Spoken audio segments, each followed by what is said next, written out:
राजनीतिक परिवार हैं, वो घर की किसी महिला सदस्य को इलेक्शन में लड़वाएँगे और उनको कुछ नहीं पता होगा, ना वो कभी अपने ऑफिस जाकर देखेंगी और उनका सारा काम-काज कौन सँभालेगा? जो उनके पति हैं या उनके पिता हैं, अगर अविवाहित हैं, तो उनके पिता या बड़े भाई जो भी हैं, फिर वो सारा काम-काज सँभालेंगे। तो राजनीति में उनको प्रतिनिधित्व मिल गया, पर जो पावर है, जो अधिकार हैं उनके, वो उनको तब भी नहीं मिले। तो एक तो बात हो गई प्रतिनिधित्व से जोड़कर और दूसरी बात हो गई आपकी वोट से जोड़कर।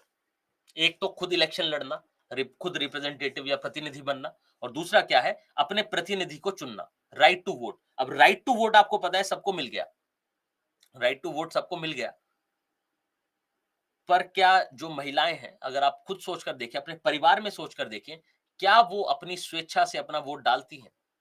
क्या जो महिलाएं हैं वो स्वेच्छा से अपना वोट डालती हैं? नहीं, आमतौर पर जो घर के मुखिया हैं, उनके हस्बैंड हैं, वो उनको बताते हैं कि कौन सी पार्टी या कौन से व्यक्ति के लिए आपको वोट करना है। कौन सी पार्टी, कौन से व्यक्ति के लिए आपको वोट करना है, उनके द्वारा बताया जाता है। तो राउट टू वोट तो मिल गया। हमने कहा था ना कि जो आपका पॉलिटिकल है और सोशल है, हमेशा साथ-साथ नहीं चलता। तो जागरूकता की कमी है, उनको नहीं पता, जागरूकता हो भी, उनको समझ में भी आता हो, फिर भी जो घर के मुखिया ने कह दी वहीं पर सबको डालना है। अब हो सकता है कि कुछ महिलाएँ, कुछ लड़कियाँ क्रांतिकारी हों, जो जाएँ वहाँ पर अंदर वोट डालने, तो बाहर बोले कि हाँ, इस पार्टी को दिया है और अंदर जाके किसी और पार्टी का बटन दबाएँ, वो कुछ क्रांतिकारी लोग हो सकते हैं। पर फिर भी आप देखिए कि जो उनका अधिकार है, जो उनका लीगल राइट है वोटिंग का, वो भी उनको छुपकर प्रयोग करना पड़ रहा है। तो कहीं न कहीं आपका जो राजनीतिक स्तर है, वहाँ पर तो आपको राइट टू वोट मिल गया, पर सामाजिक रूप से अभी भी आप देख रहे हैं कि उस प्रकार से उनके पास नहीं है। हाँ जी, तो जैसे लोग लिख रहे हैं कि उनके पिताजी ने बताया उनको किसको वोट डालना है, तो आपको क्या करना है? आपको ये करना है उनको अगर ना बोल सकते हैं तो ना बोल दीजिए, नहीं तो उनको हाँ बोलें और फिर अपना जो आप देखें कि किसको आपको डालना है, क्या आपको समझ में आ रहा है और कौन आपको ठीक लग रहे हैं, किसकी आपको विचारधारा ठीक लग रही है, कौन आपका प्रतिनिधि आपको लगता है कि काम करेंगे, उनको वोट डालें। चलिए अच्छा ये आर्टिकल क्या है? ये आर्टिकल जो उसके ऊपर है कि आप हमारी ब्यूरोक्रेसी को यदि हम देखें, एडमिनिस्ट्रेशन को यदि हम देखें और पॉलिटिक्स को देखें, तो वहाँ पर महिलाओं का रिप्रेजेंटेशन कम है। इस प्रकार के नए-नए आर्टिकल्स कुछ ना कुछ आते रहते हैं। जैसे अभी-अभी नई सरकारें बनी हैं। अभी-अभी 5 राज्यों में आपकी वोटिंग हुई है ना? इलेक्शन हुए हैं। एक काम कीजिएगा, आप खोल कर देखिए कि कितने महिलाएँ हैं, कितने पुरुष। वहाँ से आपको उदाहरण मिल जाएगा कि कैसे रिप्रेजेंटेशन या उनका प्रतिनिधित्व कम है राजनीति में। तो जैसे अ, अभी आप राजस्थान का उदाहरण ले लें, है ना? तो वहाँ पर आपको देखने को मिल जाएगा।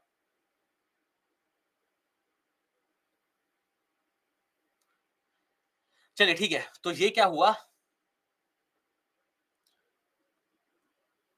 इस बार कास्ट बेस्ड हाँ जी, बिल्कुल वो हमेशा ही रहता है, कभी दिखता है इलेक्शन में, कभी नहीं दिखता, है ना? तो इस आर्टिकल से जो आंकड़े हैं, आपको वो देखने को मिल जाएँगे। इस आर्टिकल को आप रीड करके देख लीजिएगा और कोई भी इस प्रकार के नए उदाहरण आ रहे हैं, तो जितना नया उदाहरण यूज़ करेंगे, उतना बढ़िया है। क्योंकि मैं तो आपको कोई पुराना उदाहरण ही दे पाऊँगा। तो जितना नया उदाहरण का आप इस्तेमाल करेंगे, उतना बढ़िया है। इलेक्शन का साल है, इलेक्शन का वर्ष है, तो आपको बहुत कुछ मिल जाएगा।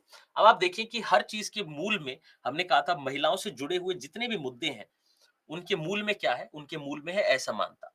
तो अभी जितने भी मुद्दे हैं, जो हमने देखे जो आपके सामने हैं, आपको सारे समझ में आ रहे होंगे देखते ही। पितृसत्तात्मक मानसिकता, बाल विवाह, घरेलू हिंसा, दहेज, ऑनर किलिंग इत्यादि। आप ये जितने भी मुद्दे देखते हैं, इन सभी के मूल में कहीं न कहीं असमानता है।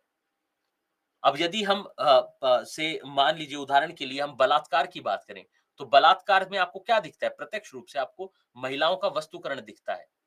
महिलाओं का जो कमोडिफिकेशन है वो दिखता है। तो जिसमें हमने क्या कहा था? उसमें हमने कहा था कि किस वस्तुकरण क्या है? वस्तुकरण का मतलब है किसी भी व्यक्ति को एक वस्तु के तरीके से ट्रीट करना। एक वस्तु क्या होती है? वस्तु के क्या कोई विचार होते हैं? नहीं होते। क्या वस्तु जीवित है? नहीं है। तो एक वस्तु के तरीके से, एक ऑब्जेक्ट के तरीके से महिलाओं को ट्रीट करना, वो क्या हुआ? ऑब्जेक्टिफिकेशन ऑफ वुमेन यानी महिलाओं का वस्तुकरण। अब ऐसा नहीं है कि ये केवल नई चीज़ है। ये बिल्कुल ऐसा नहीं है कि नई चीज़ है। ये पहले से रहा है।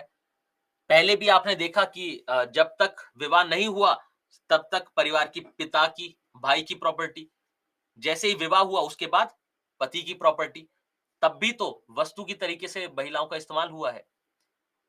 इसी प्रकार से यदि आज के समाज में देखते हैं तो आप मान लीजिए अगर आपको ये ऑब्जेक्टिफिकेशन देखना है, वस्तुकरण देखना है तो आपके फ़िल्में देखिए, गाने देखिए, सोशल मीडिया देखिए, वहाँ पर क्या है? वहाँ पर अभी भी महिलाओं को पुरुषों के प प्रयोग की वस्तु के तरीके से उनको ट्रीट किया जाता है। ना केवल पुरुषों के द्वारा बल्कि महिलाएँ खुद भी उसी राह पर चलती हैं कि दूसरों को खुश रखना या पुरुषों को खुश करना।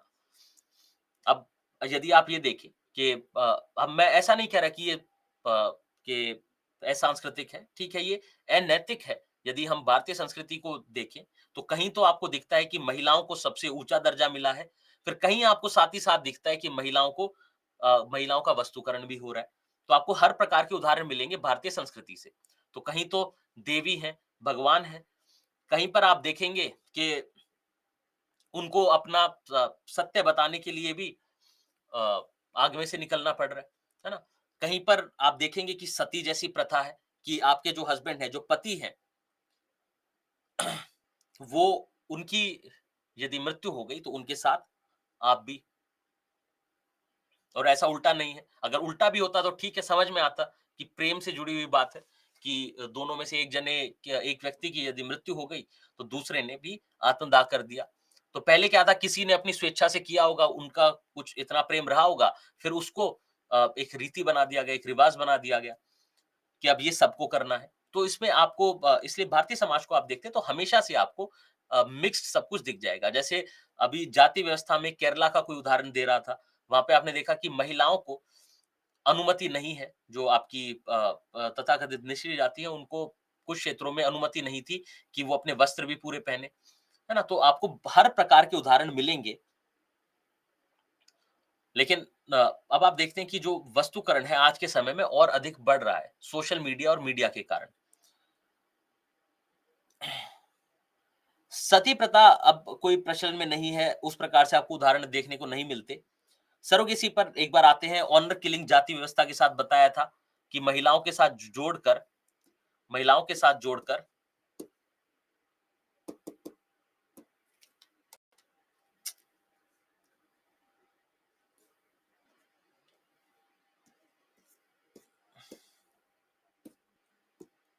ठीक।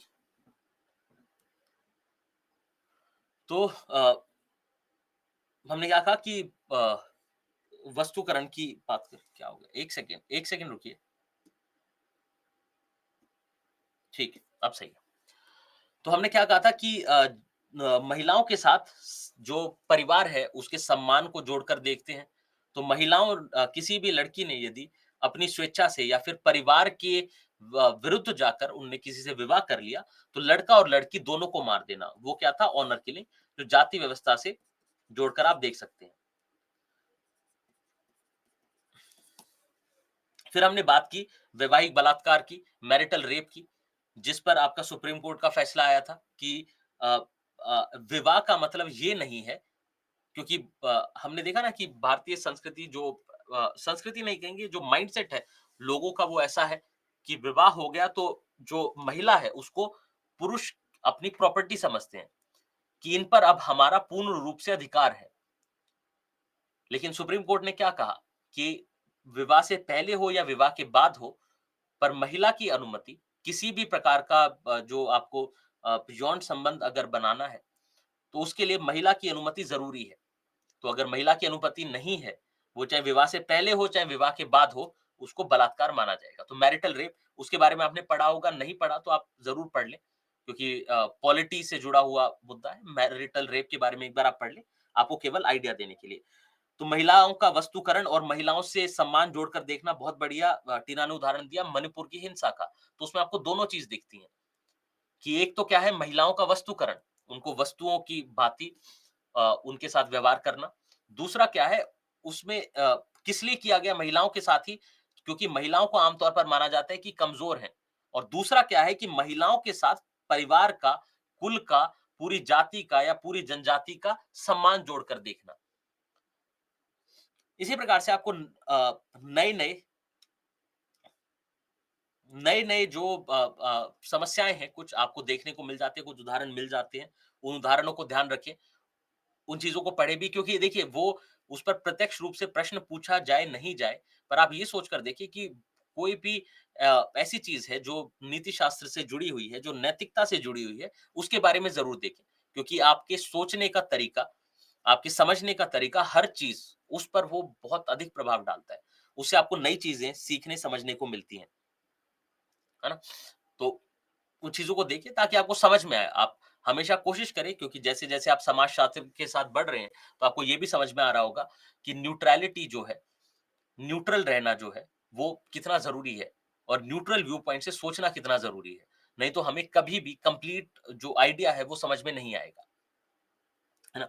ठीक है, तो महिलाओं का वस्तुकरण, एकल महिला मतलब अकेली महिलाएँ हैं। हमने क्या कहा था, परिवार में जब हमने बात की, तो जो आपकी सिंगल मदर है, वो वैसे परिवार बढ़ रहे हैं, तो कोई विधवा है या फिर किन्हीं का डाइवोर्स हो गया है, या जो हस्बैंड है, पति हैं, उनकी मृत्यु हो गई है, तो महिला अकेली है, या तो बिल्कुल अकेली रह रही हैं या बच्चे के साथ रह रही हैं, तो किस प्रकार के मुद्दे होंगे, किस प्रकार के इश्यूज़ होंगे? सबसे ज़रूरी इश्यूज़ होंगे सेफ्टी को लेकर। हाँ, हो सकता है कि उनके पास आर्थिक रूप से वो ठीक हो, या तो उनका परिवार मदद कर देता हो, या फिर वो कोई नौकरी या कोई व्यापार कर रही हो। पर सेफ्टी का इश्यू हमेशा बना रहेगा, क्योंकि अकेली महिला है, घर पर अकेली हैं, तो किसी भी प्रकार की वारदात, किसी भी प्रकार की घटना हो सकती है। इसी प्रकार से आपने देखा कि अ, ये मैं इसलिए भी देखने के लिए आपको कह रहा हूँ कि एक जिसे कहते हैं ना कि थोड़ी-सी सेंसिटिविटी होनी चाहिए इश्यूज़ को लेकर। क्योंकि अब हम ऐसा हो गया है मीडिया देख-देख कर, आज के समाज में टीवी देखकर, न्यूज़ देखकर, कि रोज़ का मसला है ये तो, कि रेप अगर आप खोलकर देखिए कितने भी वर्ष के अखबार, तो आपको मिल जाएगा। अगर आप आंकड़े देखिए, तो रोज़ के हिसाब से आपके रेप केसेज़ आपको देखने को मिलते हैं। कुछ केसेज़ हैं जो बहुत पॉपुलर हो जाते हैं किसी भी कारणवश, या तो वो बहुत है बहुत अधिक उसमें हैवानियत थी। पर आम तौर पर भी यदि आप सोच के देखें, किसी महिला की अनुमति के विरुद्ध उनके साथ कोई यौन संबंध बनाने का प्रयास कर रहा है या बना रहा है, तो वो अनैतिक है, और इस प्रकार की घटनाएँ हमारे सामने, हमारे आस-पास हो रही हैं। महिलाओं का वस्तुकरण, आप किसी भी जगह जाएँ, किसी भी शहर में आप जाकर खड़े हो जाएँ, जो सिटी सेंटर या चौक जिसे बोलते हैं वहाँ पर आपको क्या देखने को मिलेगा? यही सब चल रहा है। लड़कियों के साथ छेड़छाड़ इत्यादि। एसिड अटैक्स जो थे आपके, वो कितने कॉमन हो गए थे कि लड़कियों पर, कि कोई लड़की है जिनके साथ किसी का पहले संबंध था, वो संबंध टूट गया, या किसी भी कारणवश गुस्से में आकर एसिड फेंक देना लड़कियों पर, एसिड अटैक करना। तो इस प्रकार की घटनाएँ आम हो गई हैं, लेकिन इसका मतलब ये नहीं है कि हमें उनको लेकर संवेदनशील नहीं होना है। संवेदनशीलता ज़रूरी है, क्योंकि चाहे एक के साथ इश्यू हो रहा हो, चाहे बहुत अधिक मात्रा में, नंबर में हो रहा हो, उससे हमारी संवेदनशीलता पर फ़र्क नहीं पड़ना चाहिए। क्योंकि अब आप देखते हैं कि अभी दिल्ली का केस था कि लड़के को भरी दोपहरी में और उनको मार दिया एक लड़के ने। लोग खड़े हैं, आगे-पीछे से जा रहे हैं, खड़े होके देख रहे हैं, फ़र्क ही नहीं पड़ रहा है किसी को। इसी प्रकार से आप देखते हैं कि आपके चारों तरफ कुछ भी हो रहा है, ख़ास तौर पर शहरी क्षेत्रों में, किसी को कोई फ़र्क नहीं पड़ रहा। तो जो संवेदनशीलता है समाज में से, वो बहुत कम हो गई है। तो हमें ध्यान रखना है कि जो संवेदनशीलता है वो बनी रहे। ऐसा नहीं होना चाहिए, क्योंकि आज किसी और के साथ है, और ज़रूरी नहीं है कि कल आपके साथ हो, वो भी ज़रूरी नहीं है। पर आज किसी के साथ हो रहा है, तो वो भी तो अपने आप में एक समस्या है। तो इसलिए हमें, अगर यदि समाज को बेहतर बनाना है, हमें समाज को साफ-सुथरा रखना है, तो संवेदनशीलता होना बहुत ज़रूरी है। हाँ जी, गाँव में आपका नहीं होता, क्योंकि हमने कहा कि गाँव में यदि हम देखते हैं, तो कम्युनिटी लिविंग जिसे कहते हैं ना, कि लोगों में बहुत जुड़ाव है, अलग-अलग नहीं है। एक व्यक्ति के साथ या एक परिवार के साथ कोई समस्या हो रही है, तो सब साथ में आ जाते हैं। पर वहाँ पर यदि हम देखें, तो वहाँ पर अगर आप सिस्टम को देखेंगे, तो वो जो रूढ़िगत हमारी प्रणाली है, सिस्टम है जो हमारा, वो आप देखते हैं कि इतनी रूढ़िवादिता है कि महिलाओं के पास वैसे ही कोई विकल्प नहीं है। जीवन का स्तर उनका भी कोई वहाँ पर बेहतर नहीं है। है ना? अगर यदि देखें तो।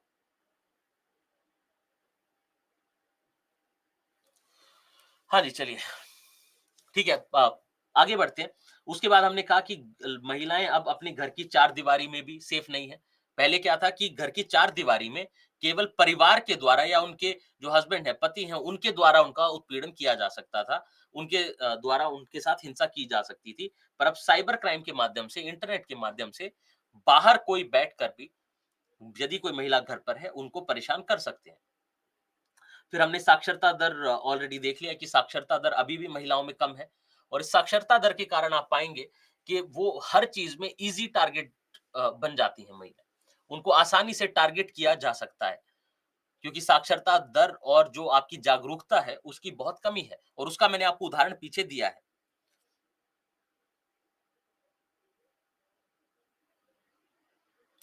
सोशल इश्यूज से रिलेटेड आंसर लिखना है तो लव जिहाद वर्ड यूज कर सकते हैं एग्जाम में। नहीं करेंगे तो बेहतर है ना? क्योंकि ये ऐसा कोई मान्यता प्राप्त शब्द नहीं है। ठीक है? तो नहीं करें ऐसा और मुझे पता नहीं कि किस परिप्रेक्ष्य में आप करना चाह रहे हैं, तो वो भी है। ठीक है।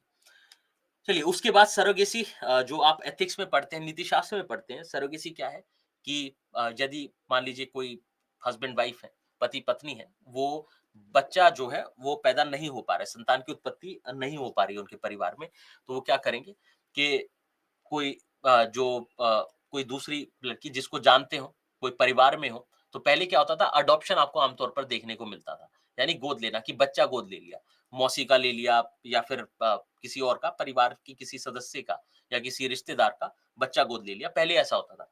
अब क्या है कि इसको आप देखेंगे कि कोई लड़की है या कोई महिला है जिनसे बातचीत करके चाहे वो परिवार में है या बाहर है, अब इसको लेकर भी एक्ट आ गया, उसके बारे में भी ज़रूर देख लीजिएगा, वैसे नीति शास्त्र में आप पढ़ेंगे कि आप बच्चा हमारे लिए आप बच्चा अपने गर्भ में पैदा कर दें।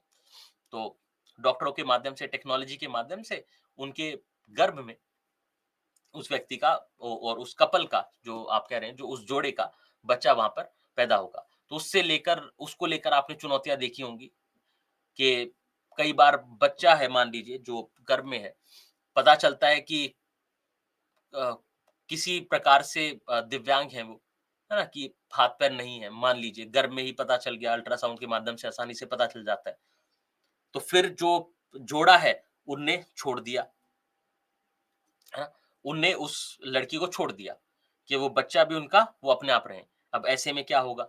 क्योंकि वो तो जो लड़की है, उनने तो बच्चा उस जोड़े के लिए पैदा किया था। इसी प्रकार से आप देखें कि बाहर से भारत को आप देखते हैं तो बाहर से बहुत अधिक लोग आने लगे हैं सरगेसी के लिए, सरोगेट मदर्स के लिए। क्योंकि भारत में आपको पता है कि देखें तो गरीबी व्यापक है और लोगों में जागरूकता की कमी है, तो किसी भी चीज़ के लिए, पैसे के लिए लोग हाँ कर देते हैं। तो जिसकी वजह से बहुत अधिक होने लगा है, तो उसको रेगुलेट करने के लिए उसको वो उसका नियंत्रण रखने के लिए, उस पर नियंत्रण रखने के लिए सरकार ने लॉ बनाया, है ना? सरोगेसी एक्ट बनाकर सरोगेसी रेगुलेशन बोर्ड की बिल्कुल ठीक बात है, स्थापना की। तो उसके बारे में आप पढ़ेंगे तो उससे जुड़े हुए क्या-क्या मुद्दे हैं कि अब आप इसको पैसे के लिए नहीं कर सकते। केवल आप जिसको कहते हैं कि अल्ट्रुइस्टिक रीज़न है उसके लिए कर सकते हैं, तो वो आप अलग से पढ़ते हैं। पर आप ये देखिए कि ये समस्या भी महिलाओं से जुड़ी हुई है। क्योंकि अगर देखिए सरोगेसी में तो इसमें 2 महिला अ इन्वॉल्व्ड हैं। 1 पुरुष और 2 महिला इन्वॉल्व्ड हैं, अगर हम इस सरोगेसी के आइडिया को देख रहे हैं। मिमी मूवी आई है, तो ये मैंने नहीं देखी, सॉरी, मैं अवेयर नहीं हूँ इसके बारे में। चलिए, तो जितने भी ये मुद्दे हैं, इसके अलावा भी नए मुद्दे आपको सामने दिखते हैं, पर आप देखते हैं कि इन सभी के मूल में वही जो मानसिकता है समाज की, वही हमेशा बीच में है। अब हमने क्या-क्या कि कुछ जो आपके सरकारी हस्तक्षेप हैं, वो आपको पीछे बता दिए गए हैं, जहाँ-जहाँ पर ज़रूरत थी और उनके बारे में आप देख लेंगे, कुछ जगह लिंक दे दिए हैं, कुछ जगह आपको आप खुद से देख लेंगे। उसके अलावा आप इस लिंक को यदि खोलेंगे तो बहुत जितने भी आपकी महिलाओं से जुड़ी, क्योंकि ये असल में जवाब है जो आपकी अ स्मृति ईरानी है, उनका जवाब है, उनसे पूछा गया कि महिलाओं के लिए क्या-क्या स्कीम्स हैं, तो उन्होंने जवाब में पिछले वर्ष सारी स्कीम्स एक साथ बता दी है, जो भी सरकारी हस्तक्षेप है, तो इससे आपके पास एक रिकॉर्ड रहेगा। लेकिन सबसे अच्छा तरीका ये होता है कि जब भी आपने कोई इश्यू देखा है, जब भी आपने कोई प्रॉब्लम देखी है, तब उससे जुड़ा हुआ हस्तक्षेप देखें, क्योंकि वो ध्यान रहेगा। अगर पोषण की चुनौती है, तो देखिए कि पोषण को लेकर सरकार ने क्या किया है महिलाओं के लिए, क्योंकि आसान है, वो तरीका सबसे आसान है, उससे ध्यान रहता है।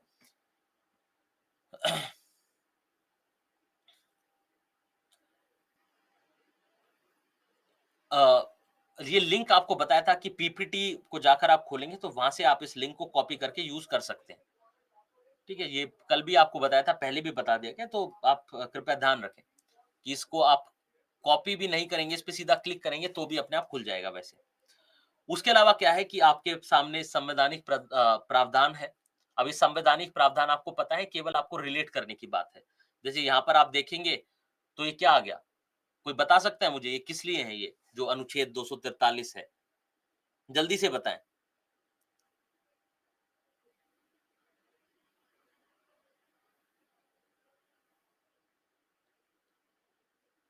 किसी को नहीं पता? कमाल है। अच्छा, अब सबने गूगल कर लिया, बहुत बढ़िया।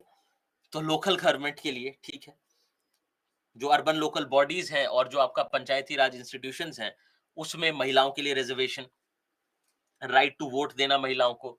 अभी आपको एक उदाहरण दिया था कि राज्य के जो नीति निर्देशक तत्व हैं, उसमें बताया तमिल इल्म पता नहीं क्या बात कर रहे हैं, ठीक। उसमें आपको बताया कि उसमें महिलाओं के लिए प्रावधान है।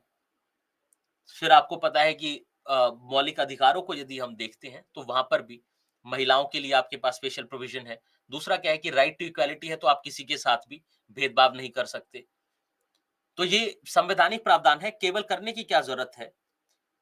केवल क्या करने की ज़रूरत है आपको? इसके बाद जो आप वो भी देख लेंगे, जो अभी आपका वुमेन रिज़र्वेशन बिल आया था, उसके बारे में भी आप देख लेंगे। तो आपको ध्यान ये रखना है कि एक तो है महिलाओं से जुड़ी असमानताएँ, महिलाओं से जुड़ी चुनौतियाँ, उसके परिप्रेक्ष्य में सरकारी स्कीम देख लेंगे, सरकारी हस्तक्षेप देख लेंगे और जब आप पॉलिटी रिवाइज़ कर रहे होंगे, जब आप अपना संविधान रिवाइज़ कर रहे होंगे, उस समय पर आप क्या करें कि आप अपना रिविज़न का प्रोसेस पूरा रखें, उसमें कोई जो पॉलिटी है उसी के हिसाब से चलें। पर जब आपका रिविज़न खत्म हो, तब एक साथ लिख लें, हालाँकि मैंने लिख दिए हैं, इसी में उदाहरण लिख लेंगे 1-1, 2-2 कि महिलाओं के लिए क्या-क्या आपके पास संवैधानिक प्रावधान देखने को मिलते हैं।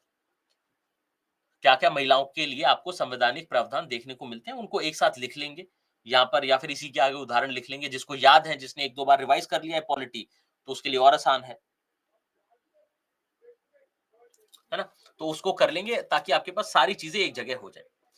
उसके अलावा कोई भी अगर नई स्कीम, कोई पॉलिसी आती है महिलाओं को लेकर, जैसे अभी वुमेन रिज़र्वेशन बिल है, तो उसके नोट्स बनाएँ और अपने इन्हीं नोट्स के बीच में उनको डाल लें। ये जो आपने सिंगल पेजेस में नोट्स बना रहे हैं, उन्हीं के बीच में डाल लें ताकि आपके पास फ्यूचर के लिए वो रहे, एक साथ रहे, ठीक है।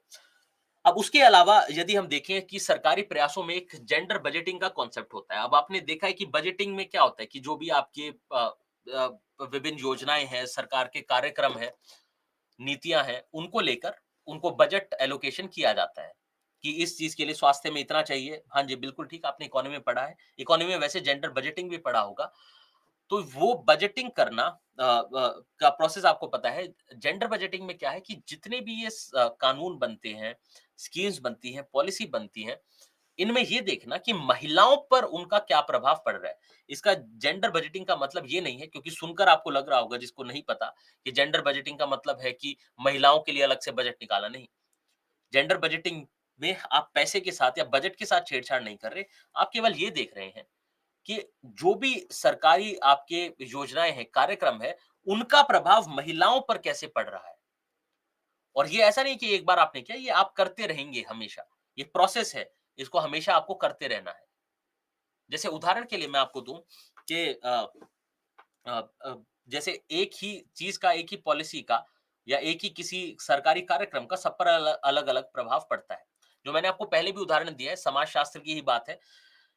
जैसे सरकार आपके पास डिज़ास्टर के से पहले, किसी भी आपदा से पहले आपके पास वार्निंग भेजती है, फ़ोन के माध्यम से।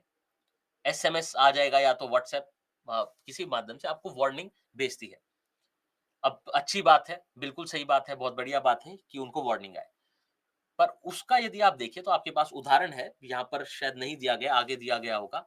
आप देखेंगे कि मैसेज भेजा सरकार ने, जो आपका विभाग है उसने भेजा डिज़ास्टर मैनेजमेंट के लिए, डिज़ास्टर के लिए आपदा से पहले उन्होंने मैसेज भेजा। पर आम तौर पर आप देखें कि परिवार में यदि एक फ़ोन है, तो किसके पास होगा? परिवार के पुरुषों के पास। क्योंकि अब आप ये मत देखिए जो आजकल स्मार्टफ़ोन का कल्चर चला है, अब आप देखें कि आप गरीब परिवारों के बारे में भी सोचें, क्योंकि हमारे जनसंख्या में गरीबों का अनुपात ज़्यादा है, ठीक है? उसका ध्यान रखें आप। तो आप देखेंगे कि मैसेज जा रहा है, लेकिन फ़ोन ही नहीं है उनके पास। तो ये जो सरकारी प्रयास है वो बिल्कुल ठीक है, पर इसमें आपको ये भी देखना होगा कि महिलाओं पर उसका प्रभाव पुरुषों की तुलना में प्रतिकूल है, कि महिलाओं को फ़ायदा नहीं है और वो डिज़ास्टर को लेकर प्रॉब्लम भी होगी, उसकी वजह से। कि पुरुष है उनके पास फ़ोन है, डिज़ास्टर की वार्निंग आपदा को लेकर कोई वार्निंग भेजी, तो उनके पास तो पहुँच गई, पर जो महिलाएँ घर पर हैं उनको वार्निंग नहीं मिली। तो बहुत ज़्यादा क्षति हुई, नुकसान हुआ। जी। पीपीटी में देखिए सारा नहीं लिखना, देखिए अब आप मैं एक बार फिर से समझा दूँ, अब आपने देखा होगा कि धीरे-धीरे पीपीटी में कंटेंट बढ़ रहा है ना? तो अब जेंडर बजटिंग है, तो इसको भी इसका भी एक्सप्लेनेशन भी दे दिया है। तो आपको करना क्या है, सरल शब्दों में या आपके माइंड मैप यूज़ करके आप वहाँ पर लिख लेंगे, कि जेंडर बजटिंग क्या है, आपको पूरी डेफिनिशन रटने की आवश्यकता नहीं है। कि जैसा मैंने बताया कि एट लीस्ट इस पेपर में आपसे कोई डेफिनिशन नहीं पूछेगा और अभी तक आपने जितने प्रश्न देखे हैं कहीं पर भी और सारे विगत वर्षों के प्रश्न थे, कहीं पर भी आपको जो डेफिनिशन है या परिभाषा है उसको लिखने की आवश्यकता नहीं पड़ी, है ना? तो हो सकता है कभी ज़रूरत पड़ जाए तो वो भी मैंने आपको तरीका बता दिया है कि फीचर्स के माध्यम से या कुछ जो आपने शब्द लिख रखे हैं, उनके माध्यम से हो जाएगा। और दूसरी बात ये है कि पीपीटी में इतना भी नहीं लिखा, आपको पता है कि ये जितनी सारी पीपीटीज़ में मिलाकर लिखा हुआ है, इतना आपको जब मेंस पेपर होगा उससे ज़्यादा आपको 1 दिन में लिखना पड़ेगा। अगर आपने क्वेश्चन देखे, उनकी वर्ड लिमिट देखी है, तो आप सोच के देखिए कि कितना आपको 1 दिन में लिखना होगा। 1 दिन में सुबह और शाम 2 पेपर हो रहे हैं, 20-20 क्वेश्चन है। अ, औसतन आप लगा लें कि मान लीजिए 3000 के आस-पास आपको शब्द लिखने हैं औसतन, तो 1 दिन में 6000 शब्द हो गए। तो अगर ये सारी पीपीटी जितनी मेरी है, इन सभी को आप जोड़ देंगे एक साथ, तो भी जितना आपको 1 दिन में लिखना है, वो ज़्यादा पड़ेगा इससे, है ना? तो 1 दिन में आपके 6000, 7000, 8000 शब्द हो गए। तो इसलिए अभी आलस ना करें, ये भी प्रैक्टिस है ना? ये भी प्रैक्टिस है तो इसको भी करें।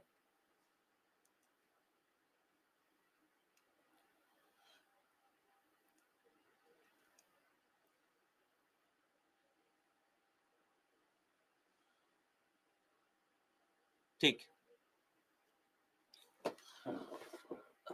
ओके, तो आगे बढ़ते हैं तो जेंडर बजटिंग के बारे में आप पढ़ लेंगे, आइडिया आपको क्लियर हो गया। तो ध्यान रखेंगे इसमें कोई हम अलग से बजटरी एलोकेशन नहीं कर रहे महिलाओं के लिए। इसमें केवल हम पूरा एनालाइज़ कर रहे हैं, हम देख रहे हैं कि महिलाओं पर किस प्रकार से प्रभाव पड़ रहा है। चलिए अब आते हैं अपने प्रश्न पर, जो आपने पिछले चैप्टर में भी देखा, पिछले चैप्टर में डिस्कस हो गया लेकिन आपको फिर से अच्छा ये तो डिटेल में ही डिस्कस हो गया पिछले चैप्टर में। चलिए ये तो डिटेल में डिस्कस हो गया जिसमें हमने 2-3 प्रकार की इंट्रोडक्शन भी देखी थी, कंक्लूजन भी देखी थी। क्विकली थम्स अप करके बताएँ अगर ये क्वेश्चन आपको ध्यान है तो पिछले उससे, क्योंकि रिपीट करने का तो क्या ही फ़ायदा है। जी, आपको ध्यान है, बहुत बढ़िया क्योंकि कल ही बिल्कुल हम लोगों ने अच्छा लिख भी दिया आप लोगों ने, बहुत खूब। जिन्हें लिख दिया बहुत बढ़िया। तो जिनका किसी कारणवश मिस हो गया है, तो वो कल वाले लेक्चर में से इसको देख लेंगे। चलिए, बहुत बढ़िया। तो ये प्रश्न आपने देख लिया कि किस प्रकार से इसको अप्रोच करना है, आगे बढ़ते हैं। अब ये प्रश्न देखें ये प्रश्न कल पूरा डिटेल में डिस्कस हुआ है। इसमें 2-3 टाइप की तो आपको इंट्रोडक्शन बताई है, तो आपको केवल ये करना है कि कल का जो लेक्चर है, उसमें जाएँ। उसमें शायद एंड के टाइम पर भी जहाँ पर भी बीच में कहीं पर हाँ, ब्रेक से पहले ये क्वेश्चन डिस्कस हुआ था। तो ब्रेक से पहले का पार्ट देखें और वहाँ से आपको क्लियर हो जाएगा। चलिए,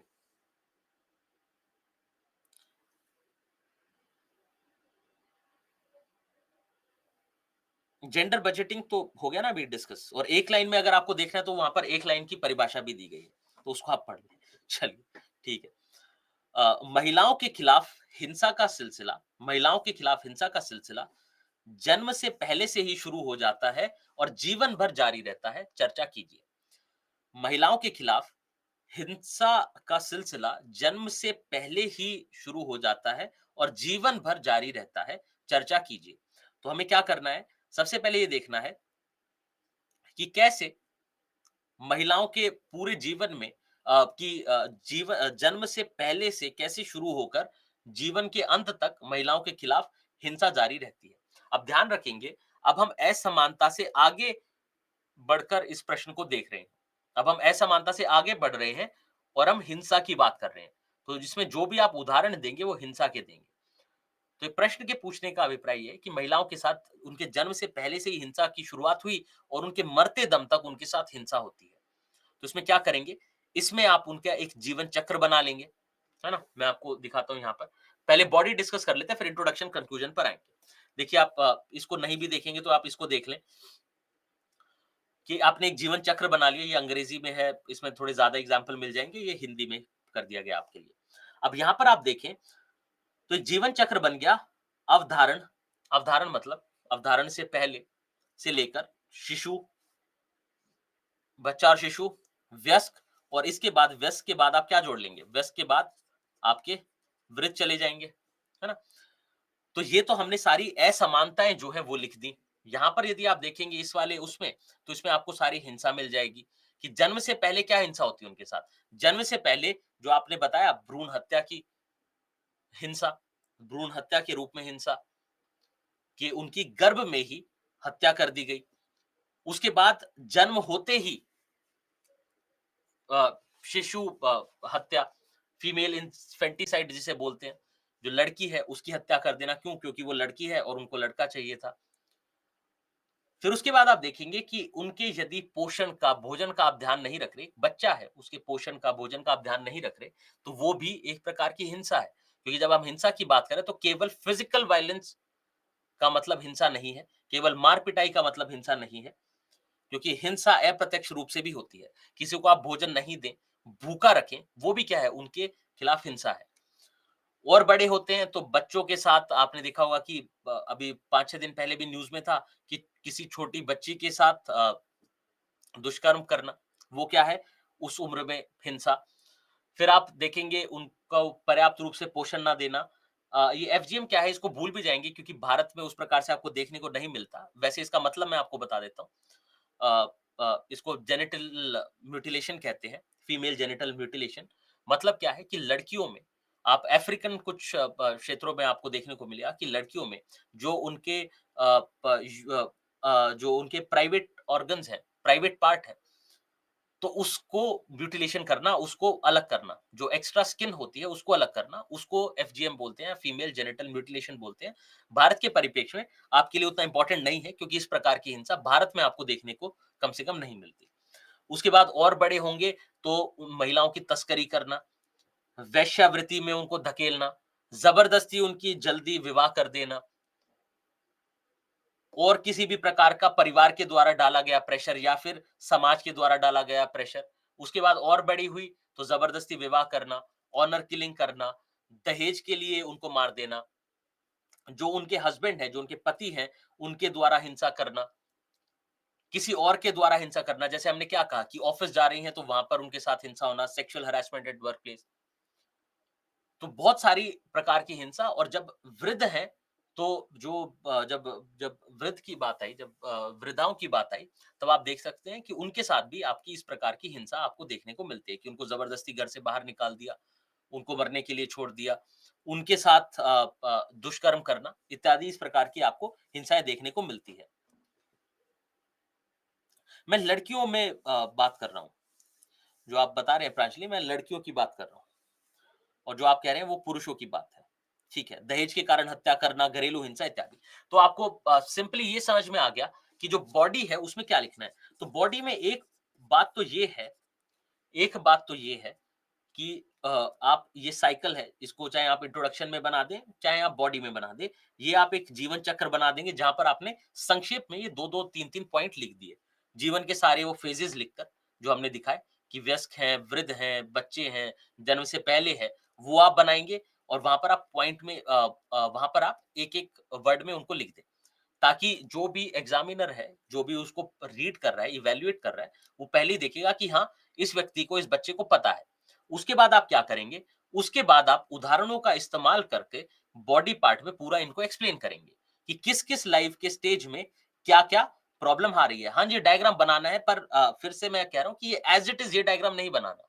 आप अपने हिसाब से बनाएँ, जैसे भी आपको बनाना है, पर लिखिए यही ध्यान रखें कि हिंसा की बात कर रहे हैं वो, तो हिंसा के बारे में लिखना है, हमें अन्य असमानताओं के बारे में नहीं लिखना। ठीक है? तो आपको बॉडी समझ में आ गई? बॉडी में मेरे ख्याल से कोई प्रॉब्लम नहीं होगी, कहीं पर भी कोई आंकड़े आपके पास आ रहे हैं तो आंकड़े डाल दो। जैसे महिलाओं के साथ हिंसा के हमने पीछे कहा था, कुछ आंकड़े आए तो आंकड़े डाल दिए। अब उसके बाद हमने जब बॉडी में आपने देखा कि बहुत ही नकारात्मक लिखा है, तो कंक्लूजन में क्या करेंगे? पहले कंक्लूजन पर आएँ। कंक्लूजन में क्या करेंगे?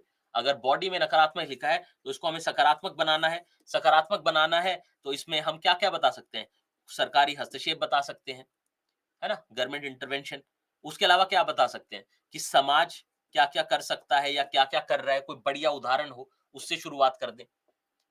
तो ये आप आसानी से पॉजिटिव लिखकर कंक्लूड कर सकते हैं। अभी देखिए ओम प्रकाश जी, अ, अभी हमने इंट्रो की बात करी नहीं है, अभी इंट्रो पे आएँगे। हमने वही कहा कि पहले हर क्वेश्चन में हम क्या कर रहे हैं? हर क्वेश्चन में हम ज़्यादातर पहले बॉडी देख रहे हैं, ताकि मुझे ये क्लियर हो जाए कि आप लोगों को क्वेश्चन समझ में आ गया। क्योंकि क्वेश्चन यदि समझ में आ गया है, तो उसके बाद ये इंट्रोडक्शन, कंक्लूजन कोई बड़ी बात नहीं है। आपको दिखा दिया मैंने, एक क्वेश्चन में आप 3-3 4-4 पढ़ के आएँगे, तो आप नहीं भी लिखेंगे, तो भी इंट्रोडक्शन तो हमें बताना ही ना, क्योंकि अभी हमने सिर्फ कंक्लूजन में पॉजिटिव हम लिख देंगे। ठीक है, ये डन है। उसके बाद अब बात आती है इंट्रोडक्शन की। अब इंट्रोडक्शन की बात आ रही है, तो हम किस चीज़ का इस्तेमाल कर सकते हैं? हम एक तो कोई आंकड़े आपके पास हों, जैसे एनसीआरबी के आंकड़े थे, पीछे आपके हिंसा के लिए मैंने एनएचएफएस के आंकड़े आपको दिए थे। तो किसी भी आंकड़े का इस्तेमाल करके या किसी भी उदाहरण का इस्तेमाल करके, कोई भी आपको एग्ज़ाम्पल, जैसे वायलेंस बतानी है, आप इसको अंग्रेज़ी में बोलते हैं उसको कि कॉन्टेक्स्चुअलाइज़ करना, कि कॉन्टेक्स्ट दे दें प्रश्न को। यहाँ पर जैसे उदाहरण के लिए आप क्या लिख सकते हैं? मणिपुर में जो अभी हिंसा हुई महिलाओं के विरुद्ध, उसका उदाहरण दे सकते हैं, है ना? तो कोई भी उदाहरण का इस्तेमाल करें, कोई भी डेटा का इस्तेमाल कर दें, और ये जो साइकिल है सीधा वहाँ से भी स्टार्ट कर सकते हैं। आप इस प्रकार के प्रश्न में एक लाइन का इंट्रोडक्शन भी यदि देंगे, तो वो भी पर्याप्त है, क्योंकि आपको पता है कि यहाँ पर बॉडी बहुत बड़ी लिखनी है। जो बॉडी पार्ट है वो बड़ा होगा, तो वहाँ पर आप लिखेंगे। हाँ जी, जैसे आप निर्भया कांड कह रहे हैं, लेकिन बढ़िया बेहतर ये होता है कि जो भी आपका नए एग्ज़ाम्पल हो ना, कोई भी अगर आपको नए उदाहरण मिल रहे हैं, तो नए उदाहरण लिखना बेहतर है। बॉडी क्लियर है, इंट्रोडक्शन क्लियर है, इंट्रोडक्शन एक आधी कोई आप लोग सजेस्ट करें। चलिए, कल ये बात हुई थी ना, जल्दी से बताएँ इंट्रोडक्शन और सजेस्ट करें, 2 तो मैंने बता दी। डेटा की बता दी कि आप आँकड़ों का इस्तेमाल करके इंट्रोडक्शन दें, या फिर हमने कहा कि कोई भी उदाहरण देकर आप इंट्रोडक्शन दें, और कोई प्रकार का इंट्रोडक्शन बताएँ। अब देखते हैं कि आप लोग कितना सोचते हैं, कितना पढ़ते हैं।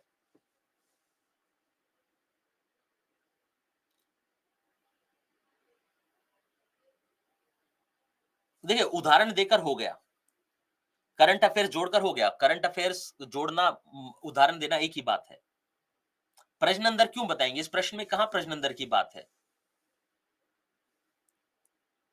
महिलाओं की वर्तमान स्थिति पर नज़र, किस प्रकार की स्थिति? क्योंकि महिलाओं की जो स्थिति है वो आप लिखने वाले हैं।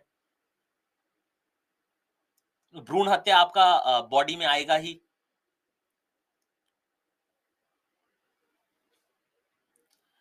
चलिए ठीक है, आप लोग वही रिपीट कर रहे हैं, वही रिपीट कर रहे हैं। ठीक है, चलिए, तो इसमें आप क्या बता सकते हैं? अब मैं नाम भूल गया, पीछे चला गया, किसने लिखा था। तो उनने हालाँकि कंप्लीट नहीं लिखा था, लेकिन आप क्या कर सकते हैं, आप ये बता सकते हैं इंट्रोडक्शन में कि यदि हम देखें तो हाँ, शायद किसी ने महिला सशक्तिकरण लिखा था, लेकिन महिला सशक्तिकरण के बारे में नहीं लिखना। आप ये ज़रूर बता सकते हैं कि अगर हम पुराने समय से तुलना करते हैं, तो अगर यदि हम पहले समय से तुलना करते हैं, तो महिलाओं की परिस्थिति में सुधार आया है, महिलाओं की भूमिका में परिवर्तन आया है। परंतु फिर भी आप देखें कि कुछ प्रकार की हिंसा पहले भी थी और कुछ प्रकार की हिंसा अभी भी है। जीवन के हर स्तर पर। जैसे हमने पहले भी दिए, उदाहरण दिया ना आपको कि पहले क्या आपकी कार्यस्थल में हिंसा हो सकती थी महिलाओं के साथ?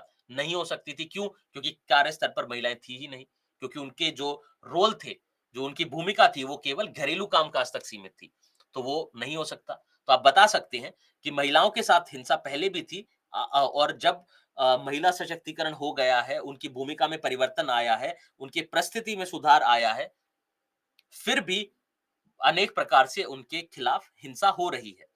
दूसरा, उसके अलावा आप क्या कर सकते हैं? आप बता सकते हैं कि ये जो हिंसा है, इस हिंसा के मूल में क्या है? इस हिंसा के मूल में है आपके समाज की मानसिकता।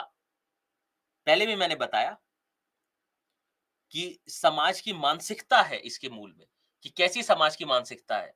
ये जो असमानता है, वो भी समाज की मानसिकता के आधार पर है। तो वो लिखकर आप बता सकते हैं, ठीक है? उसके अलावा महिलाओं से जुड़े हुए कुछ अन्य जो मुद्दे हैं, क्योंकि ये तो हुआ केवल हिंसा एक मुद्दा है। हिंसा यदि हम देखें तो एक मुद्दा है। इसके अलावा अन्य मुद्दे भी हैं, हमने देखे। हिंसा के अलावा और कैसे मुद्दे हैं? असमानता का मुद्दा है, तो आप अन्य मुद्दों के बारे में लिख सकते हैं। उससे होगा क्या? उससे होगा ये कि जो आपका प्रश्न है, उसके कॉन्टेक्स्ट से आप ज़्यादा बाहर नहीं गए, उस प्रश्न के ही आस-पास रहे। ज़्यादा बाहर जाकर आप नहीं गए। ठीक है? तो ज़्यादा प्राचीन में नहीं जाएँगे। आप अगर लिख रहे हैं इंट्रोडक्शन में, तो आप क्या करेंगे? पास्ट से प्रेज़ेंट की ओर आ जाएँ। आप बता दें कि भूमिकाओं में परिवर्तन आया है, भूमिकाओं में परिवर्तन आया है, परंतु हिंसा, महिलाओं के विरुद्ध हिंसा अभी भी बनी हुई है। ठीक है? तो ये इससे आपको क्लियर हो गया होगा कि किस प्रकार से लिखनी है। हाँ जी, नेहा, जो आपने कहा कि जनसंख्या का आधा भाग महिला है। अ, नहीं, ये नहीं लिखेंगे तो बेहतर है, थोड़ा क्वेश्चन से दूर चले गए आप, और कुछ नहीं। वस्तुकरण के बारे में लिख सकते हैं, वस्तुकरण के बारे में लिख सकते हैं, लेकिन वो मैंने बताया कि आप मानसिकता के रूप में लिखें। चलिए जल्दी से कोट लिखकर यहाँ पर कहाँ पर इंट्रोडक्शन देंगे? चलिए जिनने लिखा है कि कोट लिखकर इंट्रोडक्शन दे सकते हैं, क्या वो कोट बताएँ, इसमें कौन-सा कोट लिखा जाए? जल्दी से बताएँ।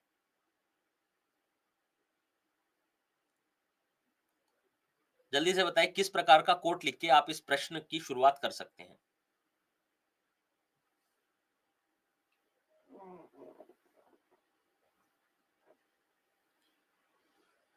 कोट नहीं, कोट।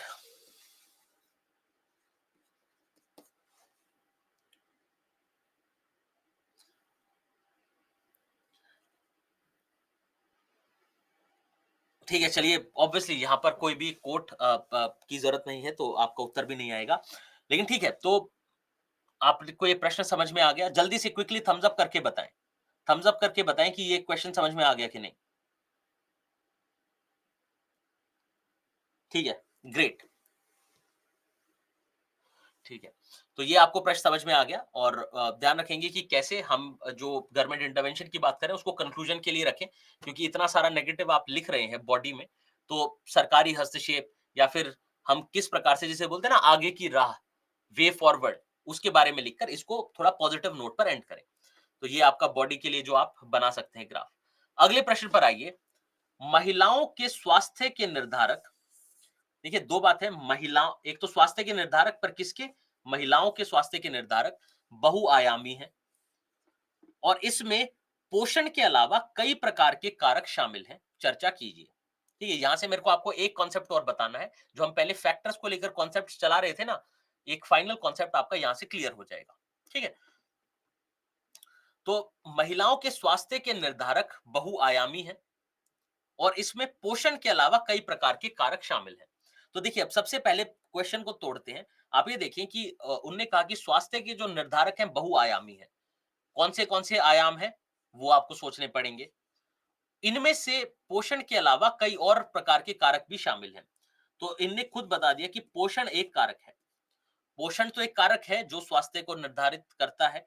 उसके अलावा क्या-क्या कारक हो सकते हैं, वो हमें देखने हैं। अब कारक पे आने से पहले, बॉडीज़ पे आने से पहले, अब आप इंट्रोडक्शन के बारे में एक बार सोच लें। या फिर आप इंट्रोडक्शन के बारे में क्या करेंगे? अब आपको पता है कि जो अन्य कारक हैं, ये जो अन्य कारक हैं, ये क्या बनेगा आपका? ये बनेगी आपकी बॉडी। अभी मैं आपको दिखाता हूँ, बताता हूँ कि बॉडी कैसे लिखनी है, पर आपको पता है कि इस प्रश्न ने जो बात की है, वो हमें अन्य कारक जो लिखने हैं, वो हमें लिखने हैं बॉडी में। तो हम इंट्रोडक्शन में क्या पोषण के बारे में नहीं लिख सकते? कि यदि हम पोषण को देखें, हमें पता है कि पोषण एक कारक है, वो प्रश्न ने बता दिया। लेकिन ऐसा पर बात ये भी है कि पोषण स्वास्थ्य को निर्धारित करने वाला एक बहुत इंपॉर्टेंट फैक्टर है। न्यूट्रिशन से सीधा-सीधा आपकी हेल्थ पर प्रभाव पड़ता है। तो न्यूट्रिशन एक बहुत इंपॉर्टेंट फैक्टर है। तो आप क्या कर सकते हैं, इंट्रोडक्शन में पोषण का महत्व बता दें। पोषण का महत्व मतलब कि पोषण का स्वास्थ्य पर प्रभाव बता दें।